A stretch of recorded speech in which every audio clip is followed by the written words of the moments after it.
Ali, let's go back to your point earlier on coverage. And the prof has said if it's domestic revenue, if the name is domestic revenue, Yes. it has to be the entire country. But it's not domestic.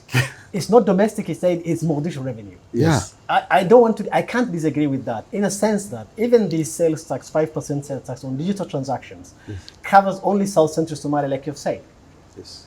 But mainly on Mogadishu. But mainly on Mogadishu. Yes. Because mainly Mogadishu and the 3 million plus residents of Mogadishu. Yes. Now, Garowe is just an hour flight from here.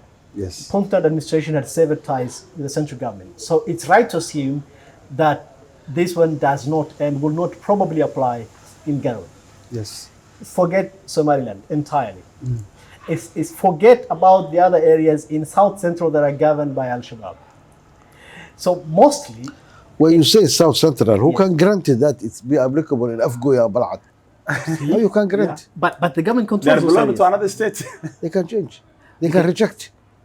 Because they have their own Minister of Finance, they have their own president, they have their own president with their own flag. So they So can it's not even reject. practical. How? In Garowe, that's about 30 kilometers. We cannot say. We have to know. They have to give us more clarification.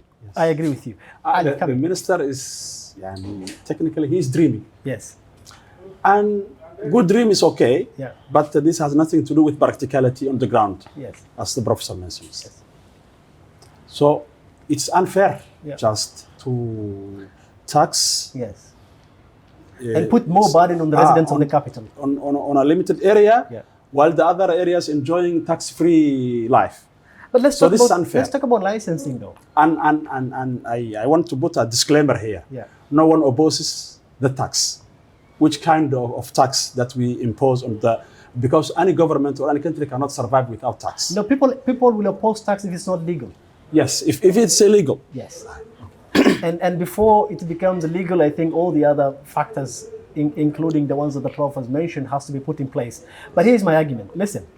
So the government is a sole giver of licenses to Garowe, to Afgoye, like you say, to any, to banks, for example. Yes.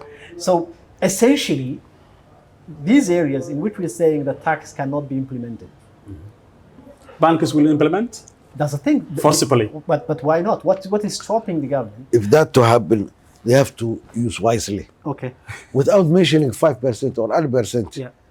You know, goals in Puntland, yeah. Yes. It's part of Hormuz, yeah. That they changed the name. Yes. In Somalia, the same. All the banks in Somalia, Yes. they get their lessons from central bank. Correct. Right. So, without mentioning, Yes. you can include this in a silent way.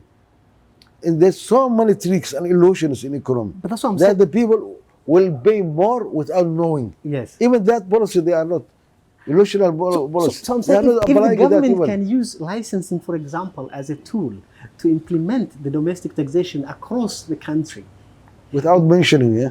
but why are they doing it only in Mogadishu? And because in Mogadishu the banks have to comply because of licensing again. But even if that happens, Yes. and if they force all banks, Yes. either in Mogadishu or in Garowe or in Somaliland or somewhere else, Yes. even if they force them to be tax collectors, Yes.